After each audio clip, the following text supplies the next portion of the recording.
한 번뿐인 인생 어떻게 살아갈까? 이게 오늘 말씀의 제목이에요. 우리는 한 번밖에 못 사는데 어떻게 살 거냐?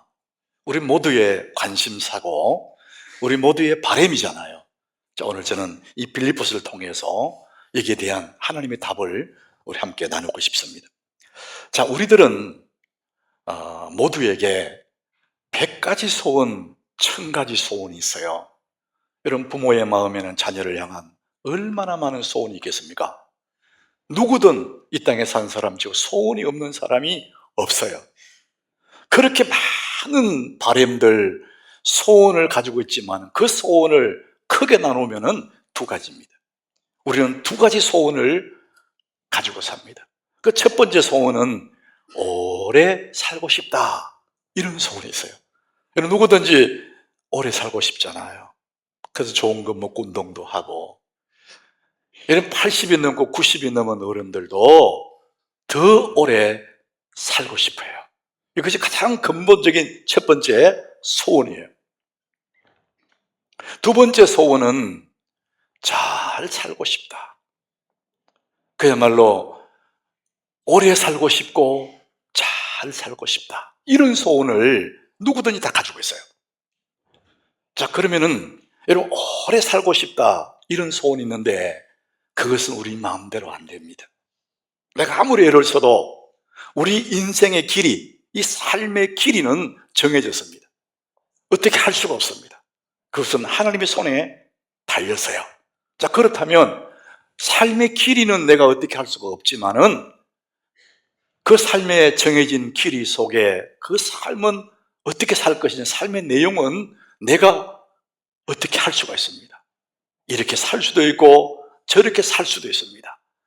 인생의 길이는 내 마음대로 못하지만 삶의 내용은 내가 살아갈 수가 있습니다. 자, 그래서 저는 오늘 한 번뿐인 인생 어떻게 살 거냐, 이 삶의 길이는 우리가 손을 댈 수, 하나님이 달렸으니까 길이는 하나님이 달렸고 삶의 내용은 내게 달렸습니다. 이게 너무나 중요한 생각이죠.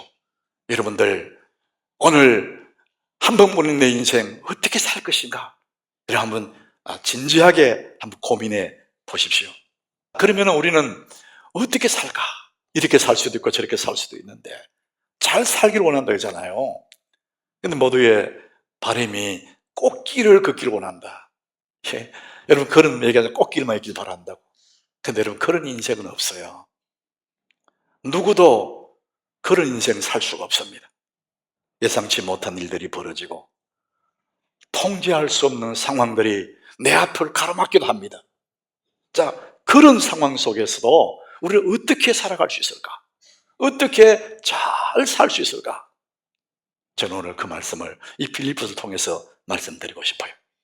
오늘 이 빌립보서는 옥중서신이라 이렇게 말합니다. 옥에서, 사도 바울이 옥중에서 빌립보 교우들에게 보낸 편지거든요. 그래서 에베소, 빌립보, 골로새, 빌레몬, 이 네 개가 옥중서신이다, 이렇게 표현하고 있습니다. 바울은 예수 그리스도 때문에 옥에 갇혔어요. 여러분, 옥에 갇히면은 가장 중요한 한 가지가 뺏깁니다. 자유입니다, 자유. 뿐만 아니라 이 사도 바울은 미결수예요. 그런데 로마 법정에서 사형 선고받을 확률이 아주 높아요. 그러니까 사도 바울은 직감적으로 알고 있는 겁니다. 나의 죽을 날이 다가오고 있구나, 이걸 아는 거예요. 자유 뺏기는 것보다 더 두려운 것은 뭐냐? 죽음이 다가오는 것이죠. 지금 그런 상황에 놓여 있습니다. 가장 두려운 시간을 보내고 있습니다. 그런데 오늘 3절에 보니까 뭐라고 하느냐? 내가 너희를 생각할 때마다 나의 하나님께 감사하며, 그래서요, 감사돼요. 나는 지금 너무 고통스럽다, 너무 두렵다, 이 표현하지 않고 내가 너를 생각할 때마다 나의 하나님께 감사한다. 그 다음 절 4절에는 또 뭐라 그러냐? 간구할 때마다 너희 물을 위하여 기쁨으로 항상 간구하며 너무 기쁘다. 가장 인생의 어려운 밤을 지나면서 너무 감사하다, 너무 기쁘다, 이런 얘기를 하고 있는 거예요. 이해할 수 없는 얘기를 합니다. 2장 18절에도 이 바울이 이렇게 얘기하죠. 우리 같이 봅니다. 이와 같이 너희도 기뻐하고 나와 함께 기뻐하라. 너희도 기뻐하고 나와 함께 기뻐하라. 영상에 나오는 장면처럼 맛있는 음식 먹으면 할렐루야 기쁘다, 그게 아니에요. 죽음이 다가오고 있는데, 자유가 다 빼앗겼는데 그 안에서도 너무 감사하고 기뻐하는데, 이와 같이 너희도 기뻐하고 나와 함께 기뻐하라, 이렇게 말하는 거예요. 그래서 이번 9월의 주제가 Rejoice, 기뻐하라. 언제? 가장 깊은 밤에, 다크니스, 깜깜한 밤에, 인생의 깊은 밤에도 기뻐하라, 그 주제를 정했습니다. 예수 믿는 우리들에게는 평소에도 그렇지만 가장 힘든 순간에도 기뻐할 수 있는 이유가 있습니다. 기뻐하라. 이와 같이 너희도 기뻐하고 나와 함께 기뻐하라. 이 빌립보서는 1장, 2장, 3장, 4장까지밖에 없는데 이 짧은 4장 속에 기쁨이라는 용어를 18번 사용했습니다. 기쁨, 명사 joy, 이런 용어가 5번 써졌고요. rejoice, 기뻐하라, 기뻐하라, 이것이 13번이나 쓰였어요. 이 뭘 얘기하는 걸까? 힘들고 괴로워도 기뻐하니까 기뻐지는 거예요. 성경은 그 얘기를 하는 거예요. 주 안에서 기뻐하라. 내가 다시 말하는 기뻐하라. 기뻐해야 기뻐지는 거예요. 빌립보 4장 4절에 사도 바울의 결론적인 얘기가 그거예요. 우리 같이 읽어봅니다. 주 안에서 항상 기뻐하라. 내가 다시 말하노니 기뻐하라. 주 안에서, 그래, 주 안에서, 예수 안에서 항상 그랬어요. 좋은 일 있을 때뿐만 아니고 힘들고 괴로울 때,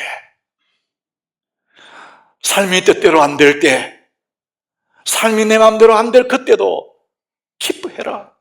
내가 다시 말하노니 기뻐하라, 이렇게 말합니다. 인생의 밤에 부르는 노래는 기쁨의 노래라는 것. 우리는 맛있는 거 먹어서 기쁜 것이 아니라, 좋은 여행지에 여행 갔기 때문에 기쁜 것이 아니라, 우리 주님이 나에게 새 생명을 주셨고 내 안에 기쁨의 샘이 솟아나기 때문에 아무것도 없어도 가장 힘든 순간에도 기뻐할 수 있는 이유, 주 안에서 항상 기뻐하라. 내가 다시 말하노니 기뻐하라, 이렇게 말합니다. 사랑하는 여러분, 기뻐하시기 바랍니다. 기뻐하는 삶, 한 번뿐인 인생에 어떻게 살 거냐? 성경은 기뻐하라, 기쁘게 살아라, 이렇게 말합니다. 사랑하는 여러분, 한 번뿐인 인생 어떻게 살까? 여러분 기뻐하시기 바랍니다. 잘 산다는 의미는 돈이 많다, 그런 의미가 아니에요. 우리 한국 사람들이 저 집에 잘 살아 그러면 부자다, 그런 얘기잖아요. 여러분, 돈 많다는 것은 부자일 뿐 잘 사는 건 아니죠. 근심하고 걱정하고 괴로워하고 누군가를 미워하고, 그건 잘 사는 게 아니에요. 한 번뿐인 인생 어떻게 살까? 잘 산다는 것은 이런 부자로 사는 것이 아니라 기뻐하며 사는 것인 줄 믿으시길 바랍니다. 하나님 오늘도 우리를 기뻐하라. 밤중이라도 기뻐하라. 왜? 우리 하나님 자녀지 않습니까? 저는 오늘 그래서 여러분들에게 이 말씀 드리고 싶어요. 오늘 하루를 기쁘게 살아라, 이 말씀 드리고 싶어요. 오늘 우리가 확실히 주어진 날은 오늘이거든요. 어제는 지나간 날입니다. 옛날은 다 지나갔어요. 나와 상관없어요. 내일도 와봐야 내 날입니다. 확실한 날은 이 날밖에 없어요. 그래서 오늘이 하나님의 선물입니다. 이 하나님의 선물인 이 오늘을 빛나게 사는 거예요. 어떻게? 기쁘게 사는 겁니다. 여러분, 눈부시게 살아간다. 너무 멋지지 않습니까? 좋은 옷 입어야 눈부신 게 아니에요. 하나님 주신 이 선물, 이 하루를 기뻐하며 사는, 그럼 내 삶이 눈부시는 것이죠. 여러분, 오늘 이 한날을 기쁘게 눈부시게 사시기를 예수 이름으로 축복합니다. 예수님이 마태복음 6장 34절에 이 말씀을 하는 거예요. 오늘이 너무 중요하다.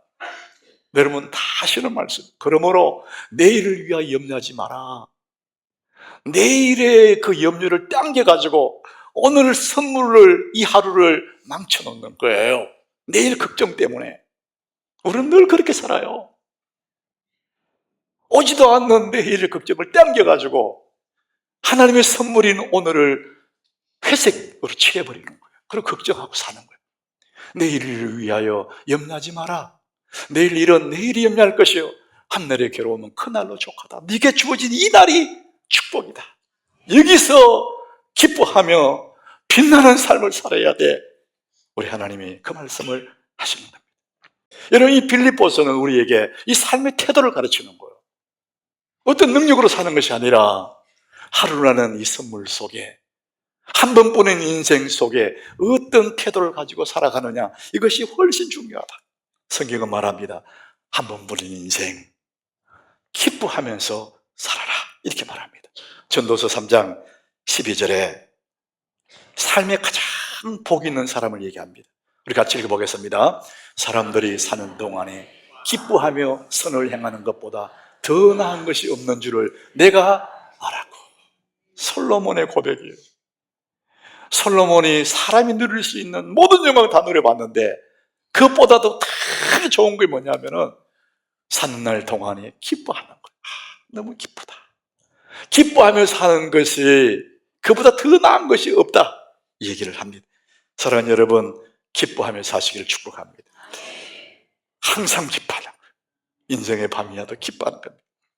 자, 그러면은 여러분, 어떻게 우리가 모든 순간에 기뻐할 수 있을까? 우리 기쁨의 원천이 어디서 나오느냐? 우리 오늘 본문 세 가지를 말합니다. 자, 첫 번째는 자기 중심에서 벗어나는 겁니다. 내 중심으로 살면은 늘 기뻐할 수가 없어요. 자기 중심에서 벗어나는 거예요. 여러분, 우울할 때, 사람이 우울한 감정에 빠져들면 모든 자신의 문제에 그 감정이 깊이 몰입하게 돼요. 그래서 생각이 좁아져요. 다른 생각이 안 납니다. 시야도 굉장히 좁아져요. 우울한 자기만 보이는 거예요. 여러분, 우울한 감정에서 가장 쉽게 빠르게 빠져나오는 비결 안에 있는데, 내 중심에서 벗어나서 다른 사람에게 뭔가를 해주는 거예요. 이것을 헬퍼스 하이라고 그래요. 누군가를 도울 때에 내가 하이가 된다. 다른 사람을 도와주거나 선행을 행할 때 느끼는 감정을 헬퍼스 하이라고 그래요. 여러분, 누군가를 위해서 도와주고 선행을 행할 때 우리 속에 아련한 행복이 올라와요. 이거는 하나님의 법칙이죠. 나만을 위해 살 때는 그게 몰랐는데 누군가를 위해서 뭔가를 선행할 때에 나도 모르게 내 속에서 아련한 행복의 감정이 올라와요. 우리의 뇌에서는 도파민이라는 기분 좋은 화학 물질이 막 분비가 된다는 거예요. 이게 이제 의학적으로 증명이 되고 심리학적으로 증명이 되고, 성경은 뭐라 그러느냐? 여러분 3절 한번 보십시오. 내가 너희를 생각할 때마다 나에게 감사하다. 사도 바울은 지금 감옥에서 죽음 앞에 있어요. 자기 입장만 생각하면 너무나 괴로워요. 근데 내가 나를 생각하는 것이 아니라 내가 여기 있지만은 너희를 생각할 때마다, 빌립보 교인들을, 너희들을 생각할 때마다 내 하나님께 감사하다. 참 감사하다. 나의 중심에서 타인에게 돌리니까 그렇게 감사하다는 겁니다. 그 다음 절에도 똑같은 얘기예요. 간구할 때마다 너희 무리를 위하여 기쁨으로 항상 간구한다. 기도의 지경을 넓혀보는 거예요. 맨날 나만을 위해 하다가 기도의 지경을 넓혀서 내가 너희를 위해 기도하니까 너무 내가 기쁘다, 이 얘기를 합니다. 이것이 성경의 법칙이에요. 나만 나를 위한 중심에서 조금 벗어나면 나도 모르게 헬퍼사, 내 속에 긍정의 감정이, 행복의 감정이 뭉클뭉클 올라온다는 거죠. 이게 성경의 관점입니다. 두 번째는 하나님의 신실하심에 대한 확신입니다. 하나님 너무 신실하다, 여기에 대한 확신이 우리를 하여금 기뻐할 수 있는 삶의 원천이 될 수가 있습니다. 오늘 보면 6절이에요. 우리 같이 한번 읽어보겠습니다. 너희 안에서 착한 일을 시작하신 이가 그리스도 예수의 날까지 이루실 줄을 우리는 확신하노라. 너희 안에 착한 일을 시작하신 그분 예수 그리스도 안에서 이룰 줄을 확신한다. 하나님은 우리를 끝까지 책임져 주신다, 이런 얘기입니다. 나는 연약해서 포기도 하고 좌절도 하고 변질도 되고 낭망도 하지만 우리 안에 착한 일을 시작하신 그분이 그리스도 예수의 날까지 이루실 줄을 우리는 확신하노라.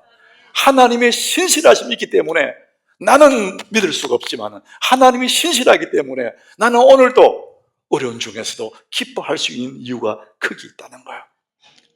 여러분, 우리가 살다 보면 자기 자신에게 실망할 때 많거든요.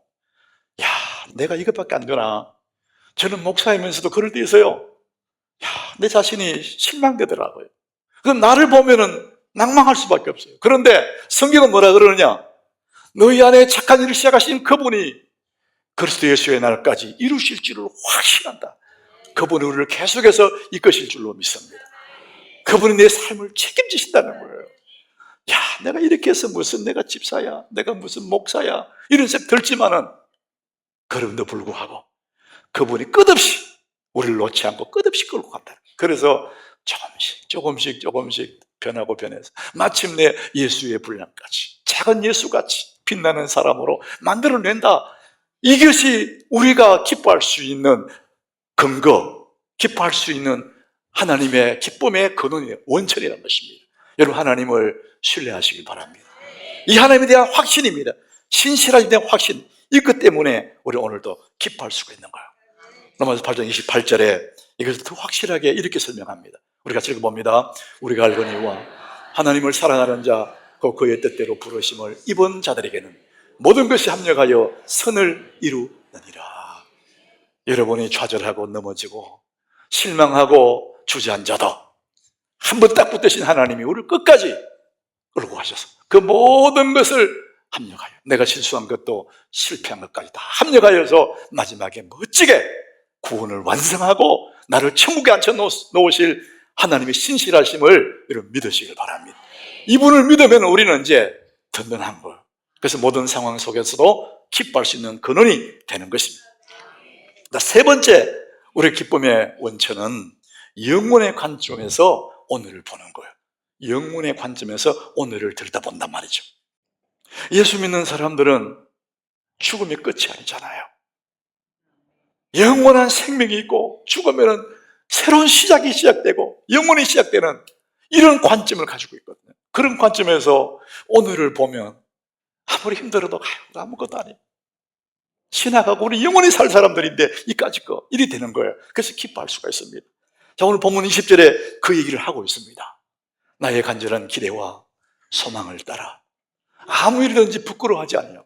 자기는 감옥에 있는데 죄수로 들어있는데도 안 부끄럽다는 겁니다. 왜? 예수 이름 때문에 살기 때문에. 지금도 전과 같이 온전히 담대하다. 사형언도를 받을지는 모르겠지만 나는 담대하다는 겁니다. 죽을지 안 죽을지도 모르겠지만, 그래서 살든지 죽든지 내 몸에서 그리스도를 존귀하게 되게 하려 합니다. 사는 것 죽는 것 의미 없어. 나에게는 살아도 괜찮고 죽어도 괜찮다는 거예요. 왜? 내 삶의 이유는, 살아도 죽어도 삶의 이유는 그리스도를 위한 것이기 때문에 이 고백을 하는 거예요. 그러니까 죽음이라는 관점을 다 가지고 오니까 그 감옥에 있는 그 순간은 아무것도 아니라는 거죠. 그 다음 절 우리 같이 읽어보겠습니다. 이는 내게 사는 것이 그리스도니 죽는 것도 유익함이라. 우리는 가장 두려운 죽음인데 하나님의 사람들은, 예수 그리스도의 영생을 입은 사람들은 죽는 것도 유익하다. 이게 자신의 빈말이 아니, 뒤에 보면요, 내가 삶과 죽음 사이에 끼었다 그래요. 근데 차라리 나는 이 몸을 벗고 그리스도와 함께 주님 나라에 가는 게 더 좋다. 그런데 왜 내가 이 땅에 있느냐? 너희들 때문에 이렇게 말하거든요. 되게 영혼의 관점에서 우리 영원히 사는, 삶과 죽음이 상관없는 영원히 사는 그리스도인들의 입장에서 볼 때 오늘 우리가 당하는 어려움, 이것들은 영혼의 관점에서는 아주 사소한 일이고 울고불고 할 일이 아닙니다. 그리스도를 바라보면서 오히려 기뻐할 수밖에 없는 그런 일이라는 것이죠. 사랑하는 여러분, 인생의 밤이 와도 여러분 기뻐하시기를 바랍니다. 하나님 우리를 책임지실 것이요, 우리 영원히 사는 것이고, 우리는 언제나 너희를 생각할 때마다 기쁘고 감사하다. 이 원천을 가지고 있지 않습니까? 제가 어제 이제 교회 돌아와서 목양실에 처음 이렇게 들어갔어요. 토요일 날 이른 아침에 제가 출근했어요. 제 방에 들어가니까 테이블 위에 책이 몇 권 와 있더라고요. 누가 내게 기증해 온 책, 또 누가 보내준 책, 이게 내가 주문한 적이 없는 책이 몇 권이 있더라고요. 그 중에 한 권이 반드시 이기는 인생, 이런 저 선배가 된 김은태 목사님이 쓴 책이에요. 이분은 책 보내는 꼭 전화가 와요. 내 책 읽었냐고. 아니, 한두 번이 아니에요. 그래서 부담이 다른 책은 넣고 이 책을 제가 잠시 좀 이렇게 읽었습니다. 거기에 데일 카네기 이야기가 있더라고요. 여러분, 데일 카네기의 그 성공론이나 인간관계론, 이런 것들은 여러분들이 한번 읽어볼 필요가 있는 거죠. 당대의 정말 걸출한 인물이죠. 이 데일 카네기가 사람들을 모아놓고 강연을 하는 거예요, 강연을. 그래서 강연을 하면서 강연을 듣는 사람들 숙제를 내줘요. 여러분, 일주일 동안 사람들에게 미소를 막 짓고 다녀라. 막 미소를 짓고 다니면 어떤 일이 일어나는지 일주일 후에 자기가 경험한 것들을 발표해 주십시오. 숙제를 냈어요. 그래서 그 강의를 들었던 윌리엄이라는 뉴욕의 정권 거래소 일하는 그 남자가 과제를 하기 위해서 일주일 동안 막 미소를 보내는 연습을 하는 겁니다. 그리고 자기의 그 이야기를 그 책에 썼어요. 윌리엄의 편지 내용이에요. 올해로 벌써 결혼한 지 18년이 되었는데 생각해 보니 아침에 출근할 때 아내에게 미소 짓거나 말 한마디 건넨 적이 거의 없고 늘 불만에 찬 사람처럼 행동했더군요. 저는 일주일 동안 미소를 지어보기로 결심했습니다. 이튿날 아침에 일어나서 오늘은 인상을 쓰지 않을 거야. 오늘은 웃자. 오늘은 미소를 짓자. 이렇게 다짐을 하면서 아침 먹을 때에 아내에게 미소를 지으면서 말했습니다. 여보, 잘 잤어요. 얘기를 했답니다. 아내의 반응은 카네기 선생님 말씀대로 너무나 놀라웠습니다. 매 순간 아내는 너무나 놀라워하더라고요. 그렇게 2개월이 지난 지금 우리 부부는 그 어느 때보다 행복합니다. 요즘에는 출근할 때 엘리베이터에서 만나는 사람들과 경비 아저씨, 지하철 내표소 아가씨, 거래처 사람들에게도 미소를 짓습니다. 그러면 그들도 제게 미소로 대답하더군요. 전 불만이 가득한 사람도 즐거운 태도로 대합니다. 미소 지으면서 그들의 불만을 들어주니 의외로 문제가 쉽게 풀리더군요. 마지막에 이렇게 썼습니다. 미소는 날마다 제게 더 많은 즐거움과 행복을 가져다 주고 있습니다. 이 사람이 한 일은 아무것도 없어요. 그냥 미소를 보냈답니다. 그랬더니 그 미소는 날마다 내게 더 많은 즐거움과 행복을 가져다 주었습니다. 사랑하는 여러분, 한 번뿐인 인생 우리는 어떻게 살아갈까? 성경은 명확하게 얘기합니다. 빌립보 4장 4절입니다. 여러분에게 명확하게 이렇게 살아라고 말합니다. 우리 같이 읽어봅니다. 주 안에서 항상 기뻐하라. 내가 다시 말하노니 기뻐하라. 주 안에서 항상 기뻐하라. 모든 순간에 기뻐하라. 내가 다시 말하는 기뻐. 왜? 그러면 네가 행복해진다는 거예요. 이게 삶의 내용이라는 것입니다. 사랑하는 여러분, 우리는 단지 내 속에 기쁨의 샘을 퍼올리는 거예요. 예수를 믿는 사람들에게 말하지 않는 샘이 우리에게 있거든요. 이것들을 퍼올리면 기뻐지는 것입니다. 사랑하는 여러분, 잘 산다는 것은 돈이 많은 것이 아닙니다. 기쁘게 사는 것이 잘 사는 것입니다. 인생의 밤이 와도 항상 기뻐하십시오. 괴로운 날도 행복의 노래를 부르십시오. 그것이 우리의 삶을 부드럽게 만들고 풍요롭게 만들고 눈부시게 만드는 한 가지 비결은 여러분, 날마다 매 순간마다 기뻐하며 사는 것입니다. 주 안에서 항상 기뻐하라. 내가 다시 말하노니 기뻐하라.